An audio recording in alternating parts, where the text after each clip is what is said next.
Assalamu alaikum wa rahmatullahi wa barakatuh. Welcome back to Prayers of the Pious. There's a story of a man in Sahih Muslim that you may have heard about, but I want to focus on one particular element of his story. The man's name is Uwais al-Qarni. May Allah be pleased with him. And this was a man that the Prophet, peace be upon him, spoke about, though he never met him. And he told the companions, if you ever meet this man, then you should ask him to ask Allah to seek forgiveness for you because of his closeness with Allah subhanahu wa ta'ala. And he gave some descriptions about Uwais radiallahu ta'ala anhu. So Umar ibn al-Khattab, every single year as people would come from Hajj, he would ask the caravans, particularly from Yemen, is this man Uwais amongst you? Until finally he finds him and he starts to ask all of these questions about his description, where he's from, what tribe he's from, and if he is the man who the Prophet ﷺ was talking about. The Prophet, peace be upon him, described his deeds, however, in two ways.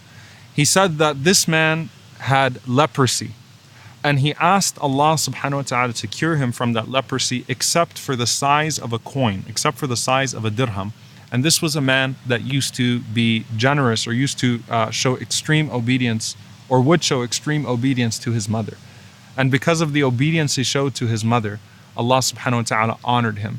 And Umar radiallahu ta'ala anhu, after setting out and understanding who this man was and that it was indeed him, Umar radiallahu ta'ala anhu asked him and requested him to seek forgiveness from Allah subhanahu wa ta'ala for him. Usually with this narration, we focus on the mother part, on the fact that the greatest way to come close to Allah subhanahu wa ta'ala is to honor your parents. And Ibn Abbas radiallahu anhu said that I do not know of any action that brings a person closer to God than the honoring of one's mother. But I want to actually focus on the sentence before that doesn't usually get talked about in the explanation of the hadith and doesn't usually get talked about in the context of dua. The man had leprosy and he asked Allah to cure him from leprosy. But he asked Allah to leave a dirham size, a coin size of that leprosy on him. And that's really interesting. Why do you think he would do that? He did that so that he could always remember the pain that he suffered and the need to be grateful for Allah subhanahu wa ta'ala curing him.